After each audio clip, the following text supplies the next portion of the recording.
If you grew up in the 80s, or if you've listened to literally any pop music since then, you will probably be familiar with the iconic colossal sounds of gated drums. The story goes that this effect was discovered as a happy accident by drummer Phil Collins and Hugh Padgham. During a session at London's Townhouse Studios in 1979, Hugh Padgham was engineering a session for Peter Gabriel of Genesis fame's third album. Collins, being the pal that he was sat in to record drums for it. Hugh was sat behind an SSL 4000 console, which was quite new at the time, and it had a compressor or noise gate on every single channel, which again was also a new thing.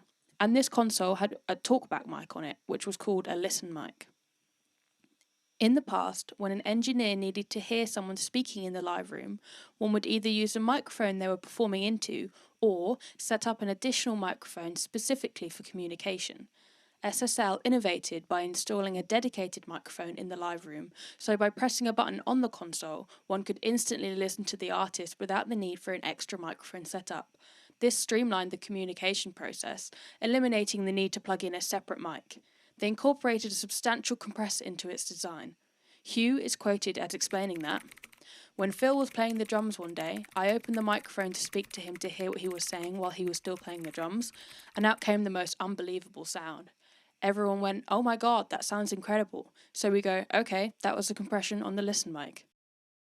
After some rerouting of the listen mic, they finally managed to record the sound to tape, and Collins ended up recording his drums with this effect on it, and Peter Gabriel ended up writing the song Intruder around this sound. Even though Peter Gabriel was the one to get in there first with Intruder in 1980, I'd say it was Phil Collins who made it famous with In the Air Tonight, and then the Slay Cat Bruce Gorilla who made it famous again in 2007. So, you still here? Want to know how to get this sound in your music? Please, let's retire to the Logic Lounge. Okay, so this is my session. It's very, very simple. I've got two MIDI here. One with a kick, and I've got a snare here, just kind of the standard Logic drums that you can get. So I've got a kick that sounds like this on its own. Quite boring. And then I've got the snare, which sounds like this, with no effects on.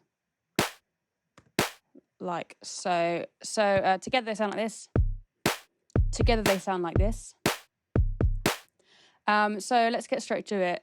With the snare, what I've done is I've created a bus, which looks like this. So on my bus, I'll go through each section. I first put a space designer on, so a reverb. I chose this preset called Big Drums because it worked quite nicely. And this is how it sounds with this reverb on its own.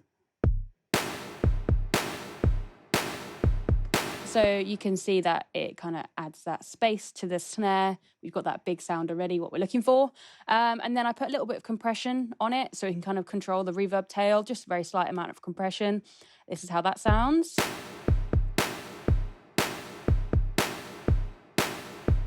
So it's kind of controlling the very end of that reverb tail. And then lastly, the most important part, I've got this gate here, okay? And most importantly, you've got to remember, sidechain your gate to your bus, to your snare bus like that. Okay, and then what you got to do, you can kind of leave everything how it is. You can fill around with it if you like, but I think leave this, look ahead, leave this part here. And what you do have to change is up the release to say about maybe 200 milliseconds, whatever, somewhere around there, so you've got a longer release time. And then what I want you to do, turn your threshold up to 0 dB. And then what we're going to do, we're going to pull it down until we find that big gated reverb sound that we're looking for on our snare. So it's kind of down to your ears how you want to hold it, but let's have a listen.